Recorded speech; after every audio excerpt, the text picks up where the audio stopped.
This question is from Cody Allen, and he is asking about acquiring accounts and purchasing used equipment.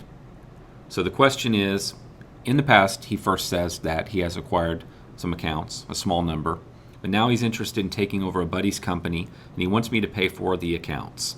I figure this is standard in the business. Also, what percentage of yearly income from the account should I pay for them? Or is there a general rule of thumb in regard to what one should pay for the contracts? Also, do you think it's worth buying the used equipment when I just bought brand new equipment the first year I started? So, the way to think about this is that when buying accounts, especially residential, commercial's a little different, but especially residential, what are you really buying here? You're buying exactly what you said. You're buying accounts. And when you're buying accounts, you're saying that I'm just buying the value of the account, the work, for however long I continue to be able to service that work. But you're not buying a business. You're not buying employees. You're not buying processes and procedures, a management team. You're not buying anything other than the value of the accounts.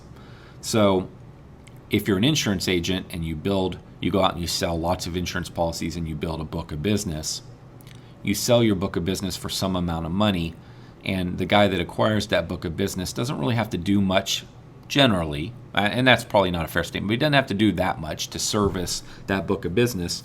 And if he sold a life insurance policy, and on average a typical person keeps their life insurance policy for 5 years, and I'm making all this up, he doesn't really have to do a lot of work during that 5 years. He continues to get a check for that book of business. A little different for you when you buy an account in that if you don't show up next week to mow the lawn, you lost the account. Every week, now that you've bought the account, every week from this point forward, you've got to do something. You didn't buy the employees and the systems to do those things. You've got to handle all of that. Also, you've got to constantly interact with those clients. And if those clients made their buying decision and they chose the person you're buying the accounts from and they liked that person and they chose him for some reason, or they liked the way he did his invoicing and you invoiced differently, there was something they chose, some reason they chose him. They didn't choose you. And so as soon as you buy the accounts, you weren't their choice. They might as well look around. So going into any scenario when you buy accounts, because you're not taking over the whole business and the homeowner sort of, or the commercial business owner doesn't really completely, in some situations when you're buying a big business, they don't really know that you just acquired the company. Nothing really changes. When you're buying accounts, everything's transferred to you. You now talk to them. It's your people showing up on their lawn, at their home. So going into a situation like this, you need to fully expect to completely resell the customer. You'll probably find that on a lot of accounts you need to raise some prices. You don't like the way they were paying. They were paying every 30 days. You want to get paid more often.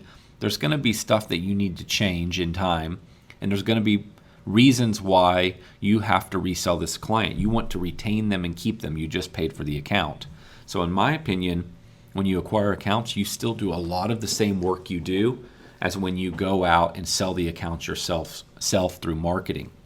And for that reason, I do not like to pay much more than for an account that I'm acquiring than what I can go get it myself for.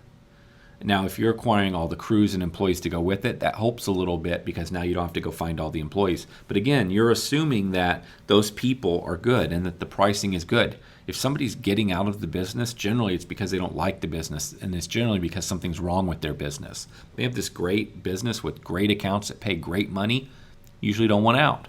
And so you've got to assume when you're acquiring accounts versus a real company that there's some flaw, and therefore you can't overpay. And you're going to have to do all the same work and labor as getting these accounts yourself. So again, you can't overpay.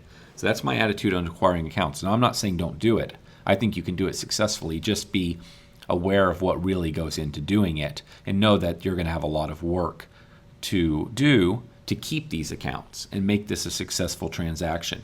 You also have a lot of risk.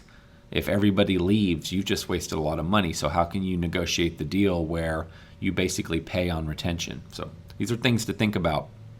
But it's a strong strategy.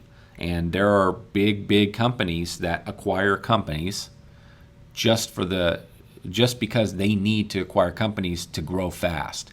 They can't just grow organically through their own sales and marketing efforts fast enough, so they go out and acquire businesses and acquire accounts. So there's a real strategy around this, but it takes a lot of work, and there are people dedicated to making acquisitions, just as even on a small scale, you have to be dedicated to doing all the work to get the accounts up and running in your business and then keep them and convince those homeowners or commercial property owners that you are their very best solution and resell them. So if you can do all of that and you're prepared to do it and you can get the right price for the accounts, then I would say buy the accounts. Rule of thumb is if you can go out and get your own accounts for about $200 per account based on your marketing expense, then I wouldn't want to pay too much more than $200 an account. That's my rule of thumb. Everybody has a different number. When you go out and you sell a company that's a real company, a lot of times you can get about 5 times cash flow. Let's just call it 4 to 5, maybe 6 if you're a great company, times cash flow. Don't hold me to that, but you can get those types of numbers. Cash flow is, to keep it simple, let's just call it profit. So if you have $1 million company, you make $100,000 a year in profit out of that business might be worth somewhere between $400,000 and $600,000. Again, don't hold me to that.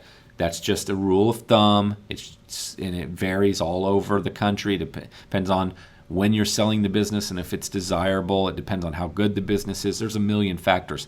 But that is for a real business with a team of people that can hopefully run without you as the owner, at least to some degree. And it's not just for a block of accounts. So I wouldn't pay anywhere even in the realm of that kind of number for a company that you're acquiring accounts. If they've said, I make $30,000 a year in profit off this, I'd like $70,000, it doesn't interest me at all. Generally not. I mean, I don't know much about this deal. So just be careful. Think about it from that standpoint. I think the easiest way to think about it is this is not a real business you're buying. So what is the cost for you to just go get these accounts yourself? Because you're going to do all the same amount of work. And that will sort of give you your answer. I hope I didn't scare you off from this, because if you can make the good deal work, this is a nice way to go. Be very careful. One last thing. Be very careful that you analyze the pricing. They may price, I don't know what kind of business this is, but maybe they price the mowing correctly, but then they underprice fertilization, weed control, and bush trimming. So you might evaluate the mowing price and say, oh, this is a good business, but then you're going to get burned and lose money on the other stuff. Or the profits from the lawn mowing are going to be sucked out of the business because you're losing money on lawn care and bush trimming. So you have to analyze all the pricing across the board before you acquire these accounts. Good luck.